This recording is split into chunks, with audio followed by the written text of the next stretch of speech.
ಆತ್ಮೀಯ ವಿದ್ಯಾರ್ಥಿಗಳಿಗೆ ಬಿರಾದ ಮೆಥ್ಸ್ ಚಾನಲಕ್ಕೆ ತಮ್ಮೆಲ್ಲರಿಗೂ ಹಾರ್ದಿಕ ಸ್ವಾಗತ.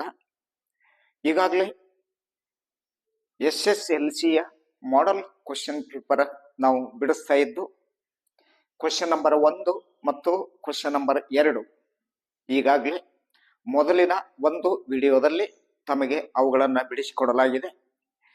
ಇಂದು ವಿಡಿಯೋ ನಂಬರ್ 2ರಲ್ಲಿ ನಾವೇನು ನೋಡ್ಕೊಳ್ಳೋಣ ಅಂತಂದ್ರೆ ಕ್ವಶನ್ ನಂಬರ್ 3. ಇದು 9 ಪ್ರಶ್ನೆಗಳಿರ್ತಾವಿಲ್ಲಿ.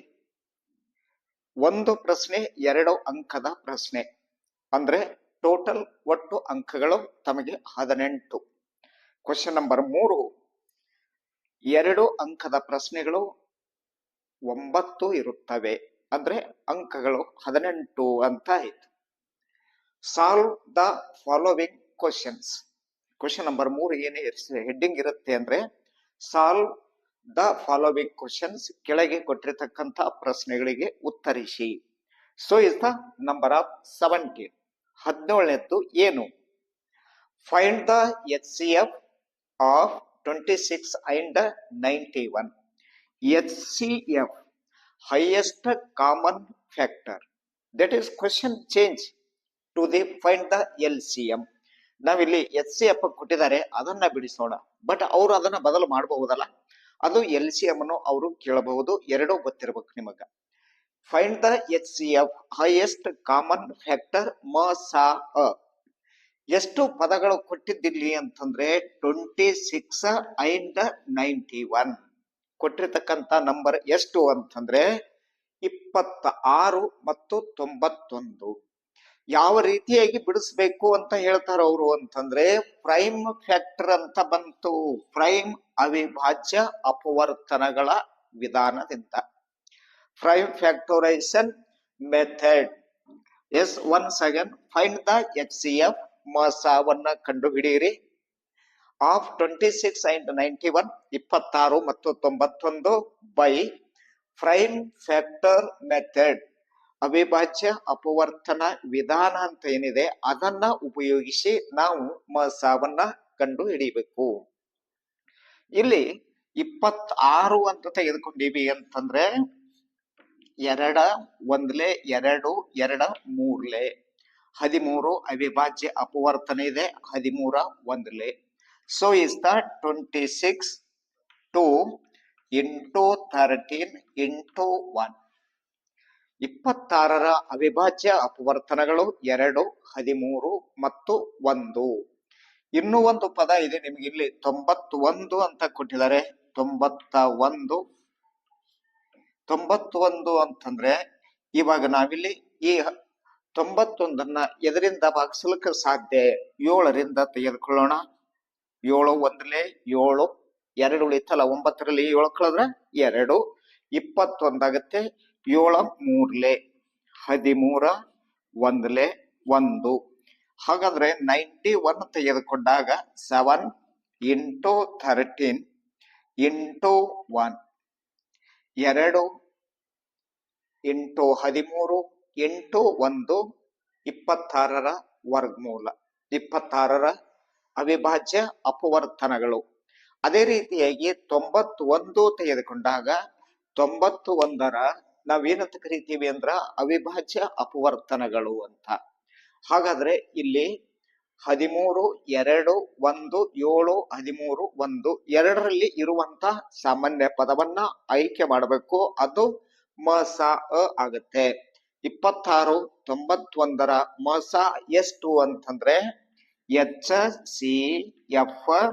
ಸೊ ಇಷ್ಟ 2 ಇದರಲ್ಲಿ ಇಲ್ಲ, 13 ಇದರಲ್ಲಿ ಅದ, ಇದರಲ್ಲಿ ಅದಲ್ಲ, 13. ಹಾಗಾದ್ರೆ MSA ಎಷ್ಟಾಗುತ್ತೆ ಇಲ್ಲಿ? 13 ಅಂತ. ಅಂದ್ರೆ 26 ಮತ್ತು 91ರ MSA ಎಷ್ಟು ಅಂತಂದ್ರೆ 13 ಅನ್ನುವಂಥದ್ದು. ಹಾಗಾದ್ರೆ ವಿದ್ಯಾರ್ಥಿಗಳೇ 18ನೇ ಪ್ರಶ್ನೆ ಈ ತರನಾಗಿದೆ. Solve,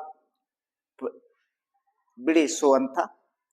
x plus 3y equal to 6, 2x minus 3y equal to 12. ಇದು ಕೊಟ್ಟಿರ್ತಕ್ಕಂಥ ಒಂದು ಇಕ್ವೇಶನ್, ಸಮೀಕರಣ ಅಂತ ಕೊಟ್ರು. ಇದನ್ನ ನಾವು x ಮತ್ತು y ಬೆಲೆಗಳನ್ನ ಫೈಂಡ್ ಮಾಡಬೇಕು. ಇವಾಗ ಇದು ಇಕ್ವೇಶನ್ ನಂಬರ್ 1, ಇದು ಇಕ್ವೇಶನ್ ನಂಬರ್ 2 ಅಂತ ತೆಗೆದುಕೊಂಡಾಗ ಇಲ್ಲಿ 2x ಪ್ಲಸ್ ಇದೆ, ಇದು x ಇದೆ ಪ್ಲಸ್ ಅಂತ, ಪ್ಲಸ್ 3y ಮೈನಸ್ 3y ಇದೆ, 6 ಅನಂತರ 12 ಅಂತಿದೆ. ಇದರಲ್ಲಿ ಇದನ್ನ ಕಳಿಲಿಕ್ಕೆ ಬರುತ್ತಲ್ಲ, ಪ್ಲಸ್ 3y ಮೈನಸ್ 3y ಕಳಿಲಿಕ್ಕೆ ಬರುತ್ತೆ. ಅದಕ್ಕೋಸ್ಕರವಾಗಿ ಇಲ್ಲಿ ಆಡಿಂಗ್ ಅಂತ ತೆಗೆದುಕೊಳ್ಳೋಣ, ಅಂದ್ರ ಸೇರಿಸು ಅಥವಾ ಕೂಡಿಸು ಅಂತ. 2x x ಅನ್ನ ಸೇರಿಸಿದ್ರ 3x plus 3y minus 3y ಕಳೆದೆವು ನಮ್ಮಲ್ಲಿ, ಪ್ಲಸ್ 3y ಮೈನಸ್ 3y ಕಳೆದಿದೆ ಅಂತಂದ್ರ 0. ಆ ನಂತರ 12 6 18, 12ರಲ್ಲಿ 6 ಸೇರಿಸಿದ್ರೆ ಎಷ್ಟಾಗುತ್ತೆ? 18 ಆಗುತ್ತೆ. ಇಲ್ಲಿ ನಮಗೆ x ದ ಬೆಲೆ ಬೇಕು. So is the x equal to 18/3. 18ಕ್ಕ 3ರಿಂದ ಭಾಗಿಸಿದಾಗ 3 1 3 6. ಹಾಗಾದ್ರೆ x ಈಕ್ವಲ್ ಟು ಎಷ್ಟು ಅಂದ್ರೆ 6. ಈ x ದ ಬೆಲೆಯನ್ನ, x ದ ಬೆಲೆ ಏನದಲ್ಲ ಇಕ್ವೇಶನ್ ನಂಬರ್ 1ರಲ್ಲಿ ಅಥವಾ ಇಕ್ವೇಶನ್ ನಂಬರ್ 2ರಲ್ಲಿ ನಾವು ಅದನ್ನ ಯಾಡ್ ಮಾಡ್ಬೇಕು, ಅಂದ್ರೆ ಸಬ್ಸ್ಟಿಟ್ಯೂಟ್ ಮಾಡ್ಬೇಕು, ಅಂದ್ರೆ ಸೇರಿಸಬೇಕು ಅಂತ.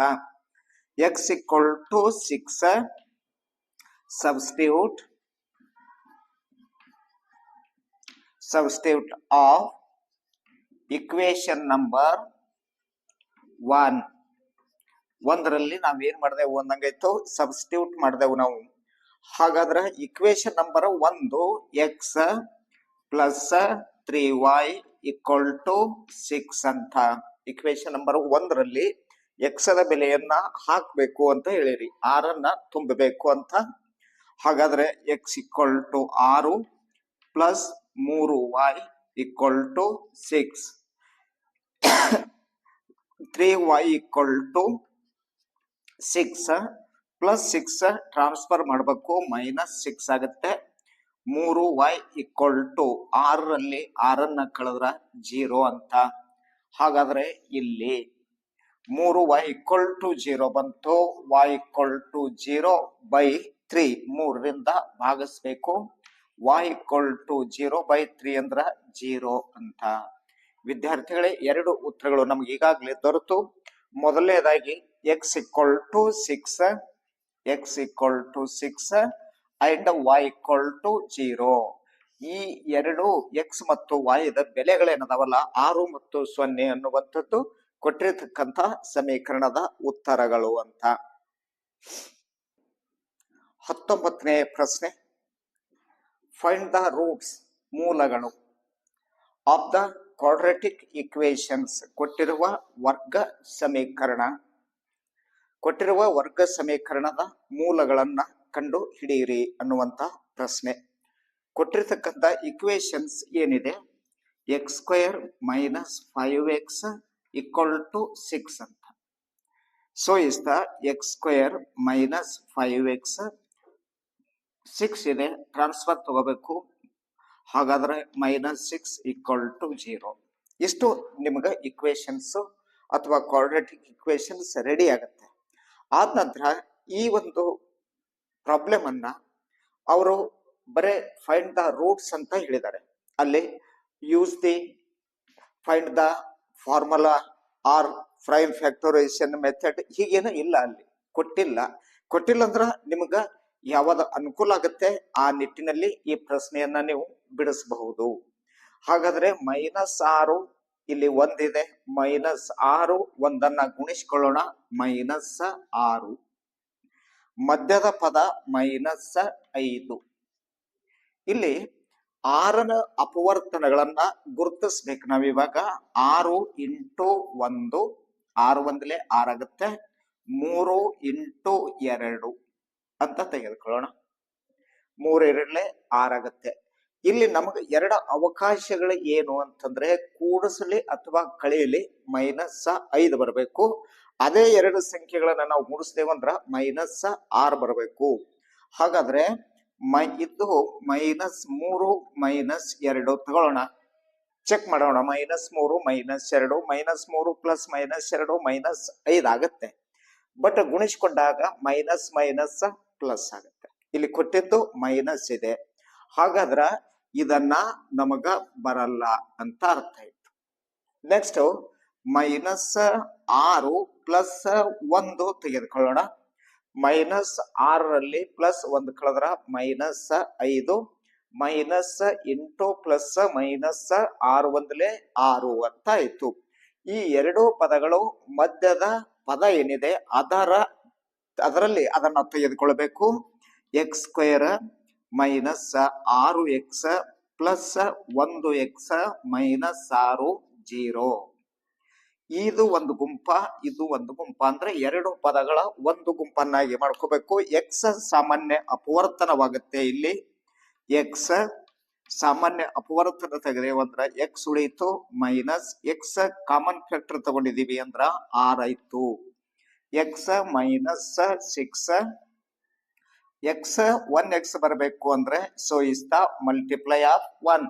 1ರಿಂದ ಇದನ್ನ ಗುಣಿಸ್ಬೇಕು. 1 into x 1x plus into minus minus 1 into 6 6 equal to 0. So is the x minus 6 x plus 1 x plus 1 equal to 0. Therefore x minus 6 equal to 0, x plus 1 equal to 0. ಸೊನ್ನೆಗೆ ಸಮೀಕರಿಸಬೇಕು, compare to the 0. Therefore x equal to minus 6 ಇದ್ದಿದ್ದು plus 6, x equal to plus 1 ಇದ್ರ minus 1 ಆಗುತ್ತೆ. The final answer, there is the final answer. Therefore x equal to 6 or minus 1.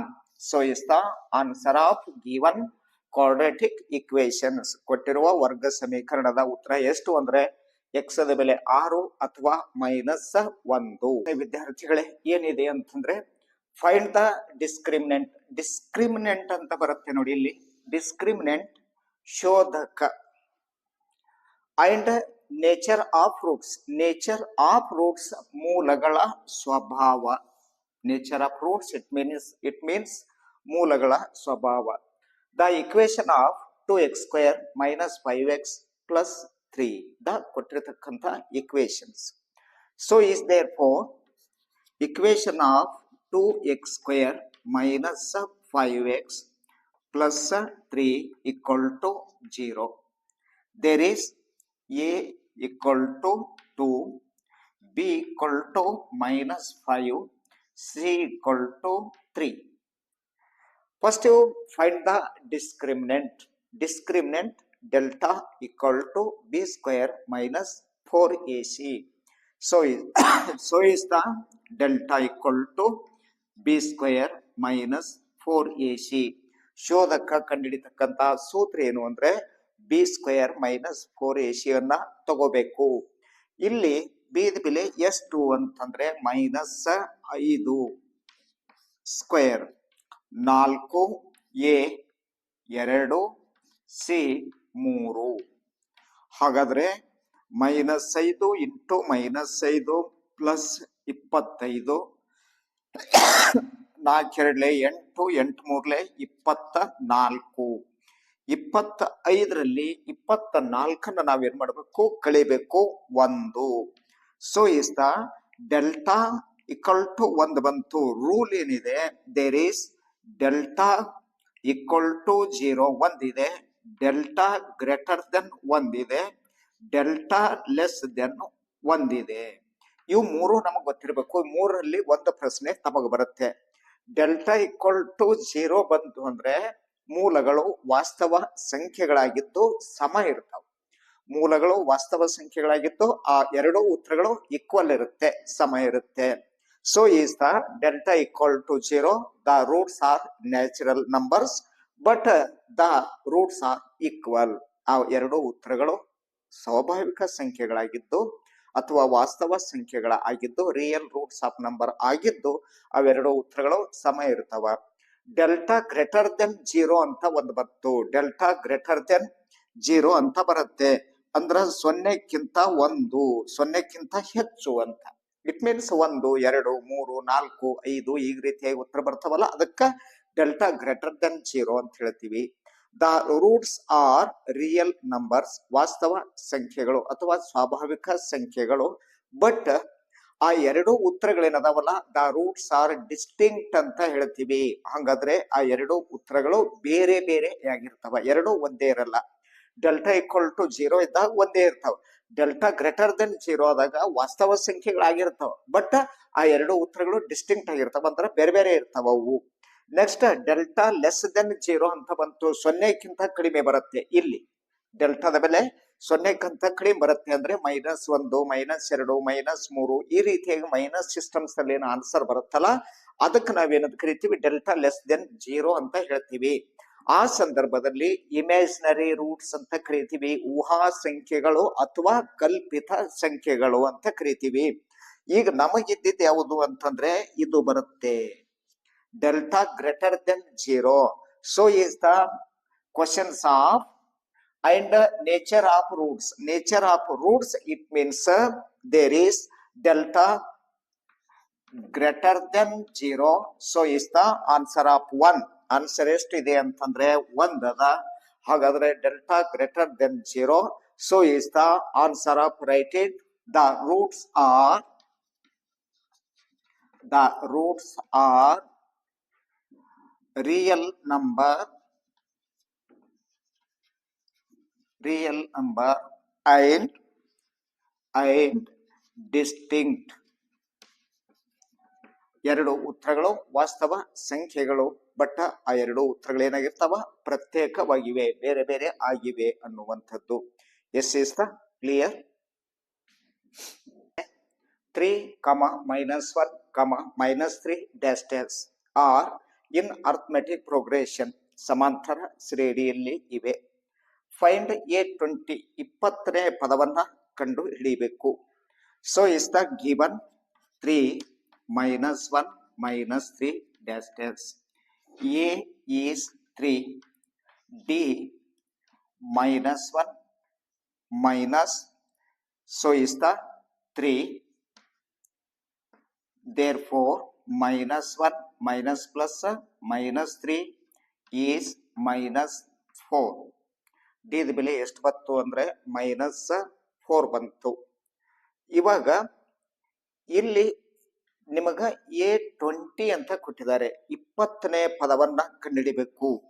There is A20 equal to A plus 19D ಅಂತ ಬರ್ಕೊಂಡು, ಏದ ಬೆಲೆ ಎಷ್ಟು ಅಂದ್ರೆ 3 plus 19 minus 4, 3 plus minus 4 9 36 carry 3 ಆಗುತ್ತೆ. 4 1 4 3 7 76, 19 4 76. 76 ದಲ್ಲಿ 3 less ಮಾಡಬೇಕು, -73. So is the final answer A20 equal to -73. That is answer of number 21. ಕೊಟ್ಟಿರತಕ್ಕಂತ 21ನೇ ಪ್ರಶ್ನೆಗೆ ಉತ್ತರ ಎಷ್ಟು ಅಂದ್ರೆ A20 equal to -73. 3ರಲ್ಲಿ 22ನೆಯ ಪ್ರಶ್ನೆ, ಇನ್ ಫಿಗರ್ ಕೊಟ್ಟಿರುವ ಆಕೃತಿಯಲ್ಲಿ LM ಪ್ಯಾರಲಲ್ CB, ಈ LM ರೇಖೆ CB ರೇಖೆಗೆ parallel, and LN parallel CD, LN ಈ ರೇಖೆ CD ರೇಖೆಗೆ ಪ್ಯಾರಲಲ್ ಅಂದ್ರ ಸಮಾಂತರ. Then prove AM upon AB, AM upon AB equal to AN upon AD ಅಂತ ಪ್ರೂವ್ ಮಾಡ್ಬೇಕು ನಾವು. ಹಾಗಾದ್ರೆ ಇಲ್ಲಿ ವಿದ್ಯಾರ್ಥಿಗಳೇ, in given LM parallel CB and LN parallel CD ಅಂತ ಬರ್ಕೋಬೇಕು. ಇದು ಕೊಟ್ಟಿರ್ತಕ್ಕಂಥದ್ದು. So is the prove AM upon AB equal AN upon AD. There is proof ಏನ ಸಾಧಿಸಬೇಕಾಗಿದೆ ಒಂದೊಂದನ್ನ ನಾವು ಮೊದಲು ಸಾಧಿಸಿಕೊಳ್ಳೋಣ. ತ್ರಿಭುಜ ಎ ಬಿ ಸಿ ಅಂತ ತೆಗೆದುಕೊಂಡಾಗ triangle of A B C so is the M L parallel B C. M L parallel B C ಅಂತ ದತ್ತದಲ್ಲಿ ಕೊಟ್ಟಿದ್ದಾರೆ. ಅದಕ್ಕೋಸ್ಕರವಾಗಿ ಟ್ರ್ಯಾಂಗಲ್ ಎ ಬಿ ಸಿ, ಈ ಟ್ರ್ಯಾಂಗಲ್ ಅನ್ನ ತಗೊಂಡಿದೀವಿ. A B C triangle M L ಅನ್ನುವಂಥದ್ದು ಬಿ ಸಿಗೆ ಸಮಾಂತರ. ಆದ್ದರಿಂದ A M upon A B, A M upon A B, A M upon A B equal A L upon A C, A L upon A C. So is the number of 1. ಇದು number 1 ಅಂತ ಗುರುತಿಸಿಕೊಳ್ಳೋಣ. That is the same of in triangle A D C. In triangle A D C so there is NL parallel DC, NL parallel DC, AN upon AD, AN upon AD equal AL upon AC, AL upon AC. So is the number 2. ಇದು ಎರಡನೇದ್ದು. ಹಾಗಾದ್ರೆ from 1 and 2, from 1 and 2, 1 ಮತ್ತು 2ರಿಂದ ಒಂದನೇದಾಗಿ A M upon A B equal A L upon A C. ಇನ್ನು ಎರಡನೇದಾಗಿ A N upon A D equal A L upon A C. ಈ ಎರಡು ತೆಗೆದುಕೊಂಡೆವು ನಾವು. 1 ಮತ್ತು 2 ತೆಗೆದುಕೊಂಡಿದ್ವಿ. 1 ಮತ್ತು 2ರಲ್ಲಿ ಇವೆರಡು ಸಮ ಅದವಲ್ಲ. ಹಾಗಾದ್ರ ಆದ್ದರಿಂದ A M upon A B so is the final. Therefore A M upon A B equal A N upon A D, A N upon A D.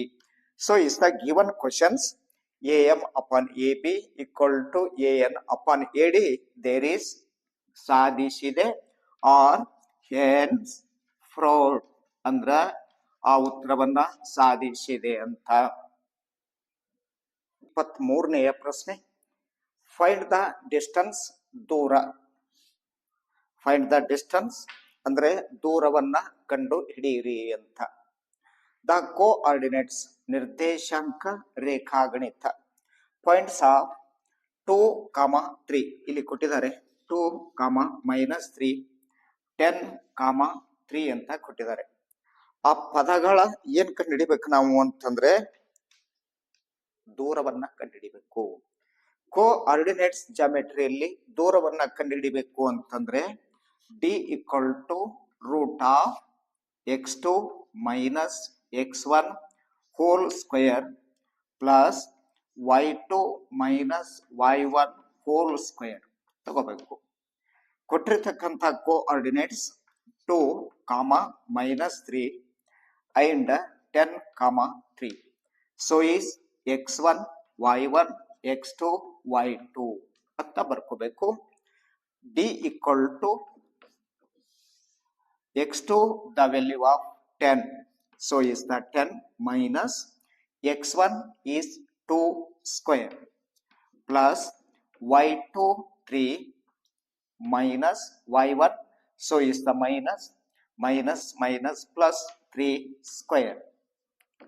Therefore root of 10ರಲ್ಲಿ 2 ಕಳೀರಿ 8 square, next plus 3 3 6 square, so is 8 8 8 2 ಸಲ ಗುಣಿಸೋರ 64 plus 6 6 2 ಸಲ ಗುಣಿಸೋರ 36.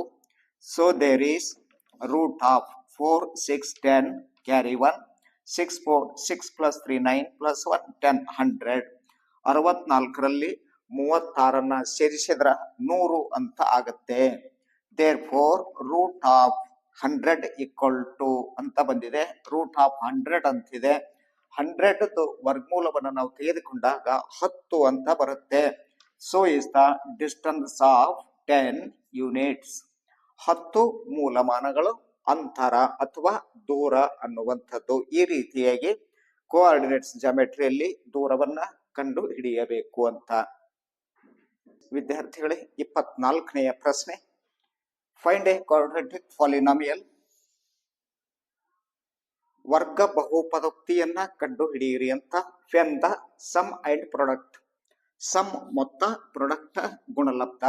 Some and product of whose zeros are -3 and 2 respectively.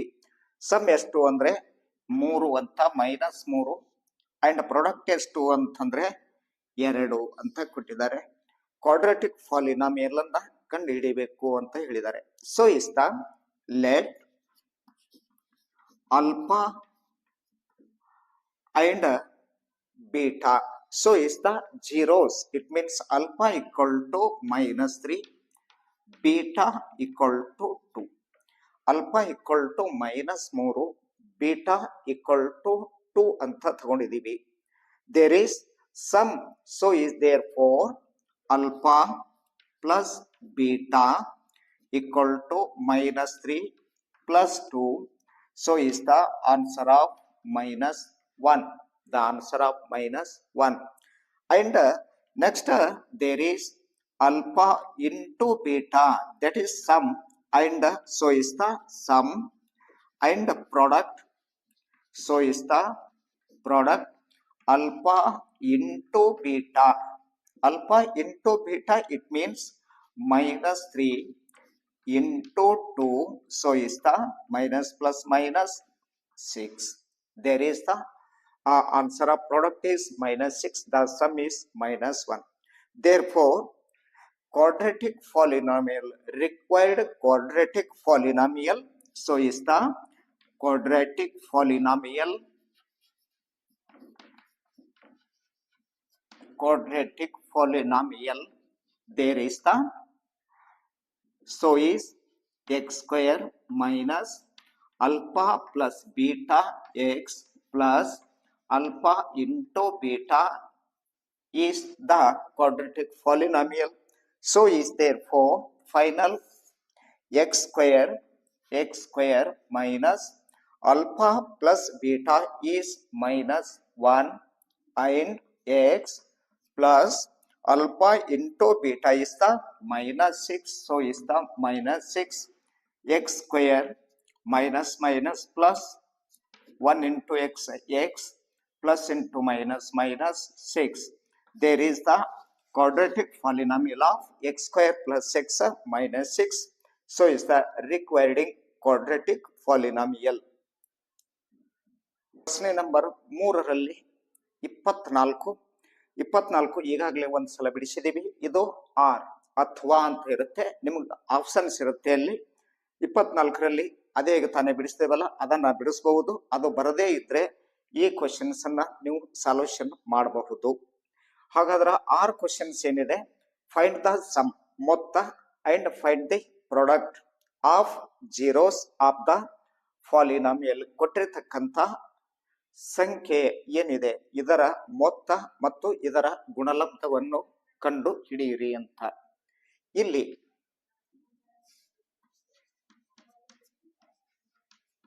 -2 c equal to -8. So is the ಮೂಲಗಳ ಮೊತ್ತ ಅಂತ ಬರುತ್ತೆ. Some of roots ಅಂತ ಹೇಳ್ತಾ ಇದೀವಿ. So is the sum. There is alpha plus beta equal to -b by a. There is minus the b of -2 and a is 1. There is minus plus 2. Therefore, the sum of, it means alpha plus beta equal to 2. That is the sum of given quadratic polynomial. And the product, so is therefore product, there is alpha into beta c by a. So is c the -8 and a is 1. So is answer of minus 8. Therefore, product is minus 8. That is answer. Therefore, the final answer, write it. The final alpha plus beta equal to 2. Alpha into beta equal to minus 8. That is final answer. Yes, ವಿದ್ಯಾರ್ಥಿಗಳೇ, ಈಗಾಗಲೇ ಪ್ರಶ್ನೆ 3ರಲ್ಲಿ 9 ಪ್ರಶ್ನೆಗಳನ್ನ ನಾವು ಪೂರ್ತಿಯಾಗಿ ಯಾವ ರೀತಿಯಾಗಿ ಬಿಡಿಸಿದೀವಿ ಅನ್ನುವಂತ ನೋಡ್ಕೊಂಡಿದೀವಿ. ಇನ್ನು ಕ್ವಶನ್ ನಂಬರ್ 4 ಯಾವ ರೀತಿಯಾಗಿರುತ್ತೆ, ಅಲ್ಲಿ ಏನ್ ಕೇಳಿರ್ತಾರ ಅನ್ನುವಂಥದ್ದು ಮತ್ತೆ ವಿಡಿಯೋ ನಂಬರ್ ನಾವು ಈಗಾಗಲೇ ಮುಂದಿನ ವಿಡಿಯೋದಲ್ಲಿ ಆ ಒಂದು ಪ್ರಶ್ನೆಗಳ ಬಗ್ಗೆ ಅಧ್ಯಯನ ಮಾಡ್ಕೊಳ್ಳೋಣ. ಅಲ್ಲಿವರೆಗೂ ಬಿರಾದರ್ ಮೆಥ್ಸ್ ಚಾನಲ್ ಏನಿದೆ ದಯವಿಟ್ಟು ತಾವೆಲ್ಲ ಲೈಕ್ ಮಾಡಿ, ತಮಗೆ ಇರುವಂತ ಪ್ರಶ್ನೆಗಳನ್ನ ಆದಷ್ಟು ವಾಟ್ಸಪ್ ನಂಬರ್ ಇರುತ್ತೆ, ಆ ವಾಟ್ಸಪ್ ನಂಬರ್ದಲ್ಲಿ ನೀವು ಬರೆದು ಹಾಕಿ ಅಂತ ವಿನಂತಿಸಿಕೊಳ್ಳುತ್ತಾ ಈ ಕ್ವಶನ್ ನಂಬರ್ 3 ಇಲ್ಲಿಗೆ ಸಮಾಪ್ತಿಯನ್ನಗೊಳಿಸಿ ಕ್ವಶನ್ ನಂಬರ್ 4 ಏನಿದೆ ಮುಂದಿನ ವಿಡಿಯೋದಲ್ಲಿ ನಾವು ನೀವೆಲ್ಲರೂ ಅಧ್ಯಯನ ಮಾಡಿಕೊಳ್ಳೋಣ.